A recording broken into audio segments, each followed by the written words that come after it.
Hi, everyone. Thanks again for tuning in to our Election Day programming here at Committee of 70. I'm Sam Forman, and I am really excited to be joined today by Debbie Gross, the President and CEO of Pennsylvanians for Modern Courts. Hi, Debbie. How are you? Hi, Sam. Nice to see you again.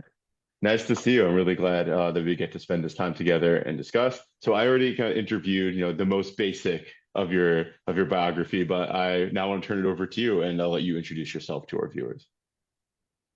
Okay, great. So I want to say a new, CEO and president of Pennsylvanians for Modern Courts, but it's been 3 years. I can't even believe it. Time has flown. And this is our second judicial election that I have experienced as CEO. PMC, I am a retooled litigator. I like to say I spent 30 years practicing law in federal and state courts and know the importance of an independent and strong judiciary. So I joined PMC because PMC was created 35 years ago this year to support merit selection of judges. Hasn't happened. Have my own feelings as to why not, but one of the most important is that people don't understand the importance of the judiciary and what they need to know about judicial elections. It's intimidating. I went to vote this morning in Montgomery County, and there were questions about judicial retention elections for judges that I actually didn't know. So I get it. I was intimidated, and I'm a lawyer and practicing. So that's what I decided we need to do at PMC is go out there and educate people about, the importance of judiciary and judicial elections. And I guess as an aside, as you know, you and I, PMC and Committee of 70 have been joining together on a lot of civics education programs for students, and we do it for adults as well to teach the same thing. Well, thank you. That was such a phenomenal introduction, both to yourself and your and the organization. So thank you for that little bit of information about who you are and what you do. And we'll get back to civics education later. I'll make sure we touch on that. So I think a really important question, just while you're here and to share your expertise, is how will this election affect judicial composition in Pennsylvania? So it's interesting, that's sort of a loaded question, right? First, I'm nonpartisan. I'm a 501c3. How does it affect composition? Well, judges run on partisan ballots, so it could affect, a seat on the court. It won't change the current balance of any of the appellate courts. But saying that, there are certain ways that the composition could change. But I always like to say once the judge is elected, they serve for 10 years. They take off their partisan hat and their allegiance is to the law. And the reason I say that is because after 10 years, there are retention elections. And so people will see on their ballot, should this judge be retained? And those are nonpartisan elections. Like they don't say what party that judge belongs to because the whole purpose is to I guess decide whether that judge should be retained on his or her record, right? And how they performed as a judge. So that's sort of a roundabout way, but for example, and I'll be more specific, our Supreme Court has one opening. So, there are two candidates running. It will not change the composition, the majority, the partisan majority of the court by this seat. The Superior Court has two seats open, and there are two retention seats. So I actually didn't ever count this, but that could maybe change the balance of the court. I actually haven't gone back and checked it, so I'm just thinking about that as we speak. But retention elections are a funny thing. You don't know. Most people don't even vote for them. Like when I went into this morning to vote, it was on the back of my ballot. And so I'm outside of Philadelphia and I have actually a physical ballot that I write in circles. I know in Philadelphia it's different. And so it was the retention questions were on the back of my ballot. And I was thinking, how many people are going to actually turn the ballot over? So make sure you do it. You're careful when you vote. Well, thank you for that information and for the helpful piece of advice at the end. I think you touch on one of the bigger issue when we talk about judicial elections is I'd like to invite you to share your thoughts on whether judges should be elected or appointed and the advantages and drawbacks of our process of electing judges.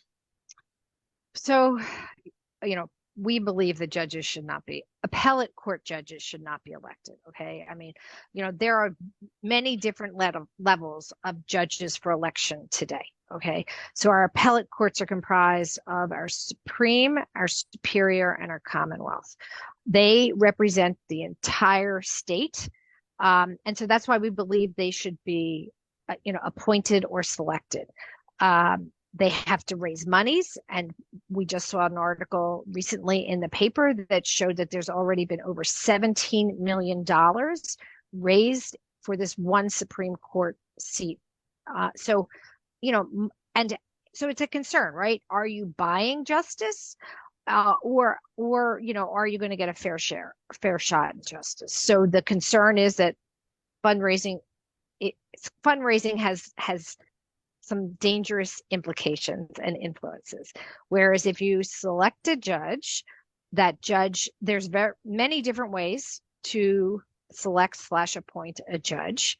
Different states have different ways, but then you could have more diversity on the court potentially. You could have, candidates who aren't as good fundraisers, but maybe have, more qualifications. So there's a lot of pros and cons. Hey, a really great breakdown. I really, really appreciate the response. And I think kind of the natural follow-up there is, we do have elections for judicial races. So I thought you'd be a great person to share a pitch to our viewers. Why should voters vote in judicial races? So it's really important, tremendously important. First, we should not let the minority be making decisions for the majority. So it is intimidating, but there are ways of educating yourself about the candidates. So fortunately, the bar associations have very detailed investigative processes where they make recommendations about the candidates. So the Pennsylvania Bar Association, the Philadelphia Bar Association evaluates the candidates. They make recommendations that are either not recommended, or highly recommended.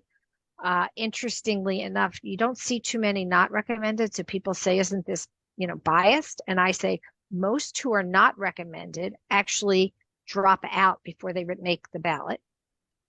Because once the investigation's done, and if there would be a not recommended determination by the investigative team, the potential candidate is given an opportunity to drop out before their name gets on the ballot. So that's why when you go on a bar association website and you say, oh, they're all recommended, it's because they've been vetted and only the recommended have survived. Also, sometimes candidates have decided for their own reasons not to submit to bar association investigations. And so that's why they could also not be recommended.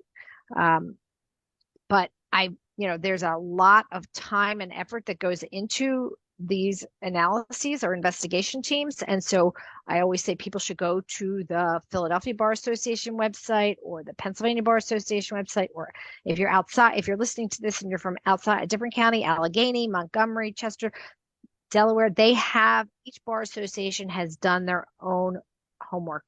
And I can go into that in greater detail. Oh, thank you for sharing. That is a great pitch and some really helpful information.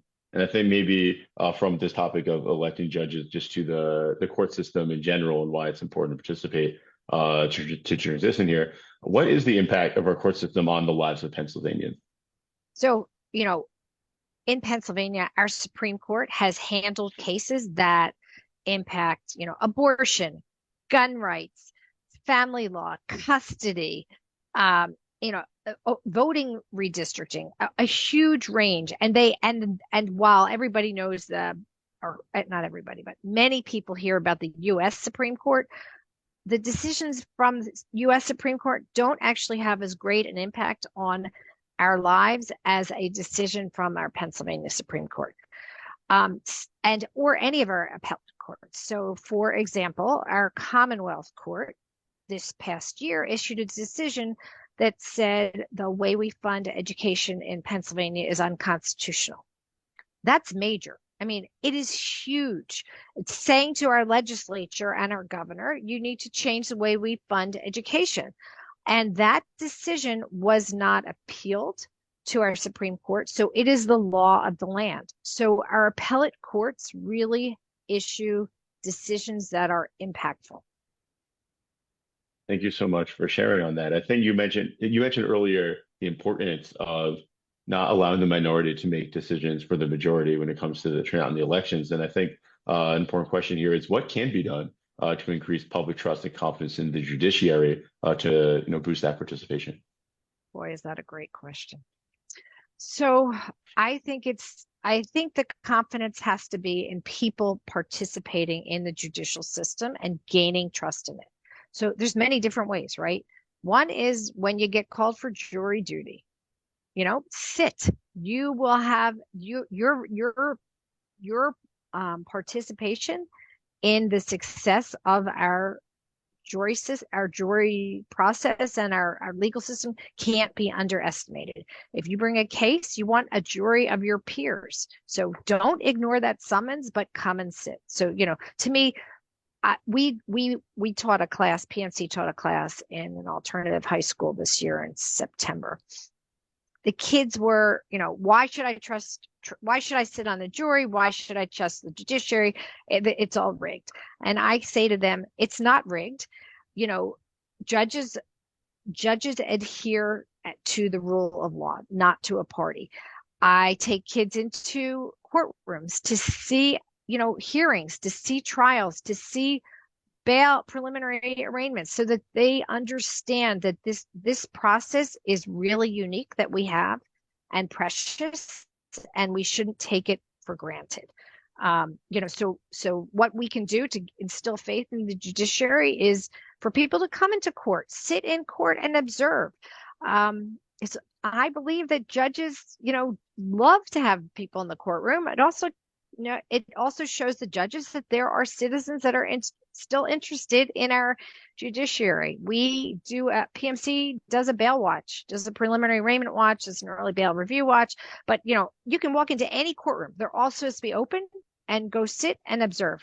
It is 100% important that that judges know you're there. They can participate in jury service, and then I always say, civics education, as you know, it sort of fell by the wayside.